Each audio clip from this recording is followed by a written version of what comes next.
Thank you very much, Pyra and Deficio, and congrats on your first few games in Europe, Pyrotechnics. I'm joined by Reckless after a very, very exciting win. Base race towards the end.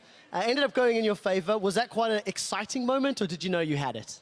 I don't think we knew we had the Nexus, actually, but we were aware of the fact that we were going to win the base race, based off the fact that we actually had Baron at the time, so our minions were super strong in compared to theirs, who were really weak. And we actually had stacked waves, so we knew we could go all the way.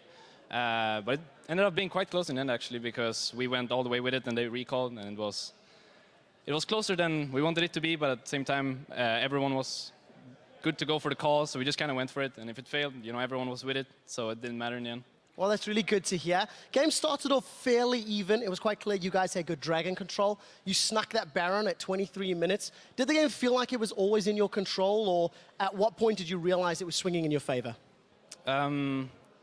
I think the game swung in our favor already at bans and picks. We got pretty much what we wanted, and they actually played a composition I haven't seen them play before. We were expecting them to go for more of like a solo queue-ish comp, where they go this hard engage catch-off comp, but they ended up going double AP carry with Sivir, which didn't make much sense to me. But I think we won the game already in bans and picks. So we just kind of picked the Blitzcrank because it's really good against double AP with the silence. It's a very rare ability in the game right now, and not many champions actually have the ability of silencing enemy champions. So we wanted to lane swap to kind of dodge the fact that we might lose the lane, since Blitzcrank is a weak laner. And we ended up getting it due to the fact that we ended up getting so many wards at level 1 without them like defending them.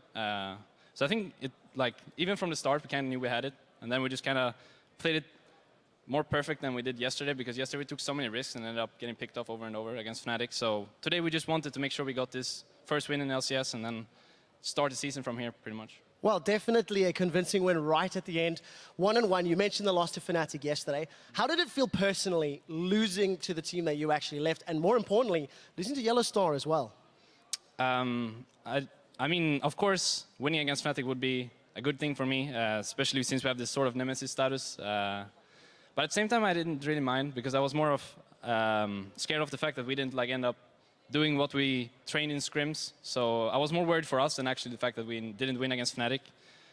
And towards Yellow Star, I felt like we actually won the lane yesterday, me and Nif, so I guess we had that going for us. But at the same time, like, we didn't care much about the game yesterday, about the fact that we actually lost it. We cared more about the fact that we ended up doing things we didn't practice. So today we just went into the games and did things we practiced, which is like kind of unorthodox, like Aatrox and Blitzcrank, which no one else play.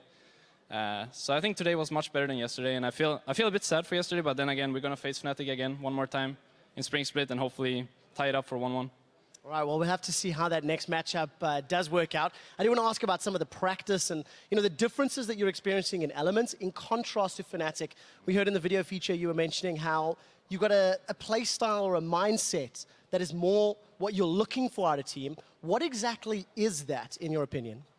Well, I think it's just, as an individual player, you have different mindsets on how you want to play the game. For example, in Fnatic, we had a lot of like aggressive mindsets, where you wanted to like 1v1 people, especially Pekka and Soas.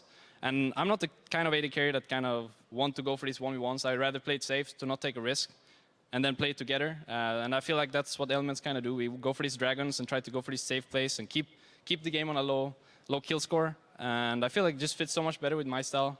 Then again, I could have adapted more in Fnatic, but I feel like my playstyle fits so much better with these type of players. And regarding the practice, it's been going quite well. Like, then again, Elements has veterans and Fnatic has veterans, so it's no big difference in terms of like how many hours you play a day or how effective the scrims are.